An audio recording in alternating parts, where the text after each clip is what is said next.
بسم اللہ الرحمن الرحیم۔ السلام علیکم دوستو امام احمد بن حنبل کہتے ہیں، ایک بار راہ چلتے ہوئے میں نے دیکھا ایک ڈاکو لوگوں کو لوٹ رہا تھا۔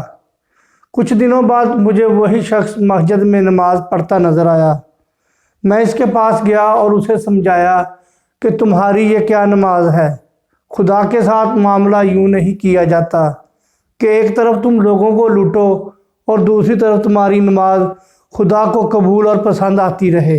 ڈاکو بولا، امام صاحب، میرے اور خدا کے مابین تقریباً سب دروازے بند ہیں۔ میں چاہتا ہوں کوئی ایک دروازہ میرے اور خدا کے مابین کھلا رہے۔ کچھ عرصہ بعد میں حج پر گیا۔ طواف کے دوران دیکھتا ہوں ایک شخص کعبہ کے غلاف سے چمٹ کر کھڑا کہتا جا رہا ہے، میری توبہ، مجھے معاف کر دیجئے، مجھے معاف کر دیجئے۔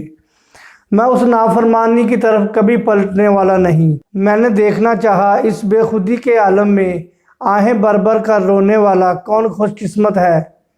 کیا دیکھتا ہوں یہ وہی شخص ہے جسے میں نے بغداد میں ڈاکے ڈالتے دیکھا تھا۔ تب میں نے دل میں کہا، خوش قسمت تھا جس نے خدا کی طرف جانے والے سب دروازے بند نہیں کر ڈالے۔ خدا مہربان تھا جس نے وہ سبھی دروازے آخر کھول ڈالے۔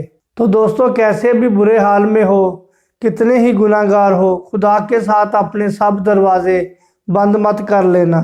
جتنے دروازے کھلے رکھ سکتے ہو انہیں کھلے رکھنے کے لیے شیطان کے مقابلے پر مسلسل زور مارتے رہنا اور کبھی ہار مت ماننا۔